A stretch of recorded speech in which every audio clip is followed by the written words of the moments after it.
July was a weird month for me. I moved to Iowa, but the majority of my belongings did not arrive in Iowa until August. It was a very difficult month, actually. I only read 6 books, which, although is still a decent amount of books to get through in a month, is not a lot of books for me to get through in a month. Although I did not read a lot of books, I read across 4 different genres: children's literature, comics, young adult fiction, and nonfiction. I only read 1 children's book. It was Bold and Brave: 10 Heroes Who Won Women the Right to Vote by Kirsten Gillibrand.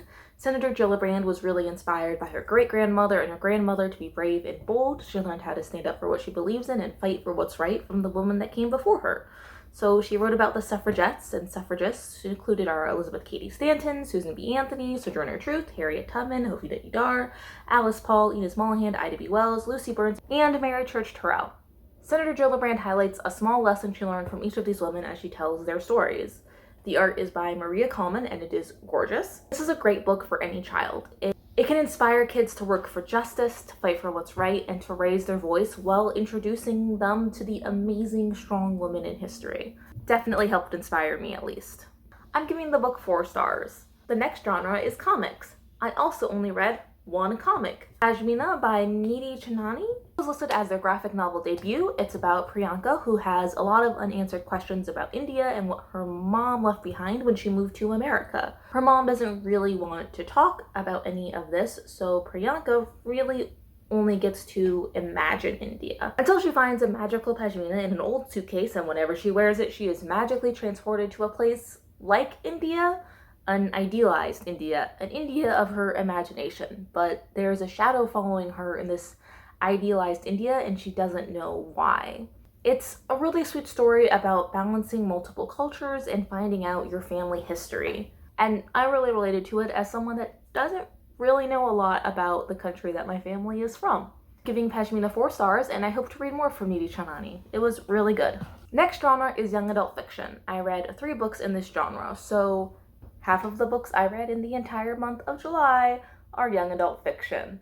That kind of tracks with my reading habits. I did like that they were all really different in their subgenres, though. The Vanishing Stair by Maureen Johnson is the sequel to Truly Devious. This series is a murder mystery with a historical fiction aspect that is highly engaging. C.V. Bell studies crime, and she wants to solve the Ellingham mystery, which becomes a lot more difficult after her parents pull her out of Ellingham Academy after she solved the murder of her classmate. Her parents take her away from the mystery, from the secret passages, from the riddles, and most importantly, from her friends. It's depressing.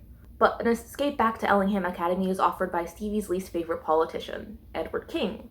King is in the middle of a re-election cycle, and Stevie kind of had a thing going on with his son at Ellingham. King wants his son to behave and is willing to convince her parents, who worship him, to let her go back to Ellingham, if it means someone is keeping an eye on his son. Stevie takes the deal and goes back to Ellingham Academy to solve the mystery, and even finds an expert on the case to mentor her. I'm giving this book 5 stars and cannot wait for the next book in the series to come out. Another book with a dual narrative set in the same location but at different points in time is Pulp by Robin Talley. The biggest difference is that Pulp has 0 murder and is about lesbians. Janet Jones in 1955 lives in DC during McCarthyism and the Lavender Scare. It's also about Abby Zimmett in 2017, who was living in DC during Donald Trump's presidency. Both going through some scary political times that serve as a direct threat to themselves and their loved ones, and they both find solace in lesbian pulp fiction. For Janet, finding books about women who fall in love with other women is revolutionary, as she had never heard of that before, and had never seriously considered that as an option despite being actively in love with her best friend Marie. These books also inspire her to write and publish her own story despite the risk it poses. Meanwhile, Abby in 2017 begins to hyperfixate on 1950s lesbian pulp fiction, which is the topic of her senior project. Even though her girlfriend broke up with her at the beginning of last summer and her parents are maybe going through a divorce, Abby is able to get lost in the pages of her favorite book, and she becomes obsessed with tracking down the author who wrote under the pseudonym Marian Love. I found these dual narratives to be a really interesting tool in historical fiction, as it shows how people across generations are connected by mysteries, by literature, by love. Pulp was a great story because of how it showed how far the LGBT plus community has come so far and why we have to stay in this fight, because there's still a long way to go.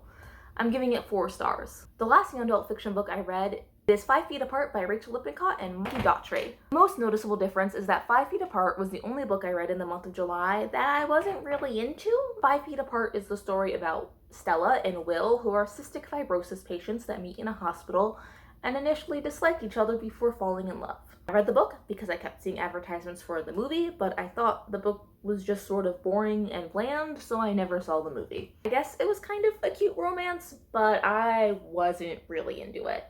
It just didn't feel very well written. It was more a collection of moments than an interconnected story, and I just didn't like it. I'm giving it 3 stars, though, because it was okay. It just wasn't for me.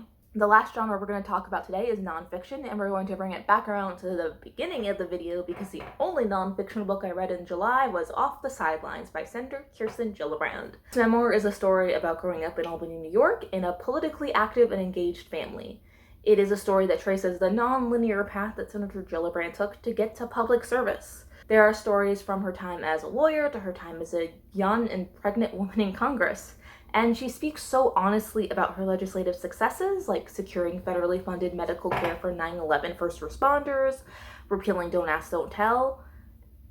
But she also is very candid about her disappointments, like failing by 5 votes to pass a bill protecting survivors of sexual assault in the military. Something we've still yet to do. Off the Sidelines acts as a guide to women who want to step up and start serving their communities in a more official way. Gillibrand argues that if women were more fully represented in our politics, our national priorities would shift as a result. We would focus on solving problems like the wage gap, the lack of national paid family leave, and issues of bodily autonomy.